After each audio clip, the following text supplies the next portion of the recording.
some hope that there's somebody that's going to give the fans the confidence that they can see a game out like this. And it showed today, prime example. They get the early goal, they then fall asleep, and allow Getafe a lifeline back into the match. But then Depay has the moment of magic, which gives them the lead, and then they were able to hold on. And we can say, that the second half was difficult. They didn't play well. Getafe had the better chances to find the equalizer, but at least they look back on this result and say, Memphis Depay showed up again and got a goal that made the difference. But the key name is the other player that you just mentioned there, Antoine Griezmann. Didn't see much of him. Nope, we did not. And why is he so important?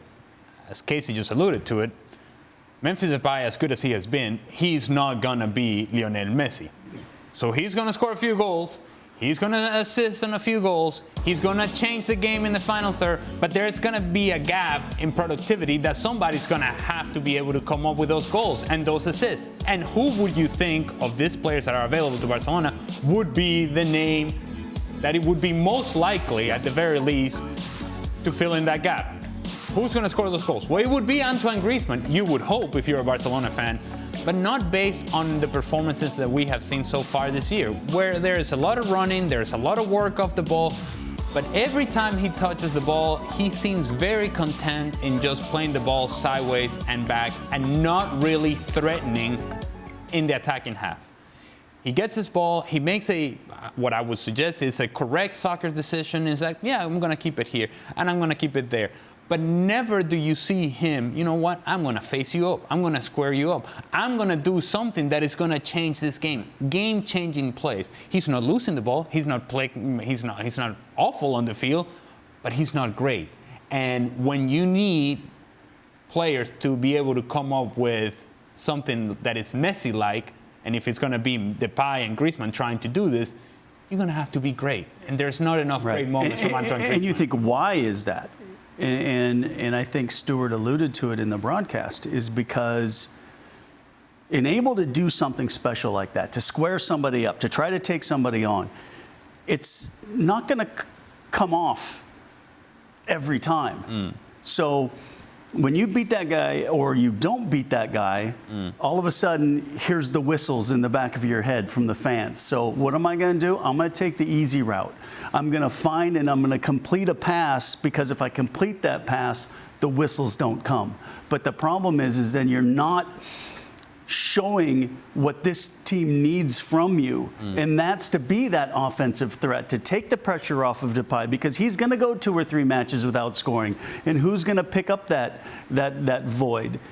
Sergio Roberto coming from midfield, they say he scores 1 goal a season. I mean, he got his 1 goal a season. That's it? That's it. I mean, you're not going to, Frankie de Jong had 2 or 3 opportunities. You were yelling off camera, shoot, from the top. No, Frankie de Jong looking to make that other pass.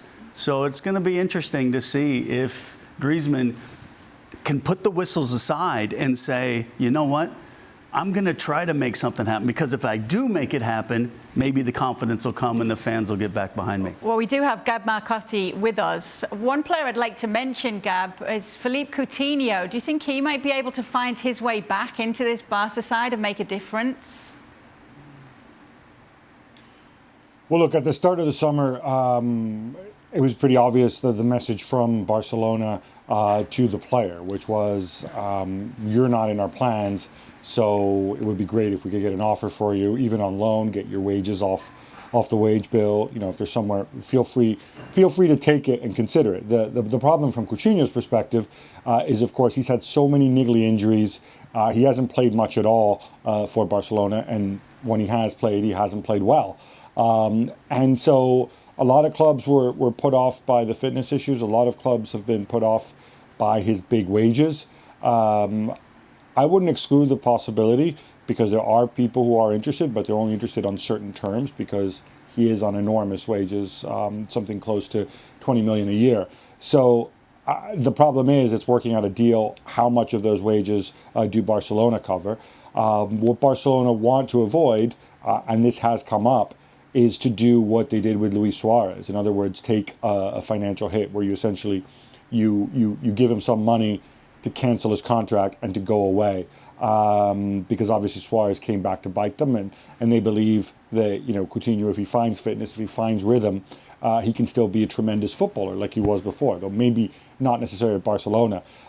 If he does stick around, though, I think you will, and he's fit, I think you will see him, because it's a long season, and I think options in that position, if they can move out the players that they want to move out, I know you're going to ask about Ilaix Moriba, one of them in midfield, or even in that front three starting wide until Dembele and Fati come back. I think there will be room for him to show what he can do. Thanks so much for watching ESPN on YouTube. And for more sports highlights and analysis, be sure to download the ESPN app. And for premium content and live streaming, subscribe to ESPN Plus.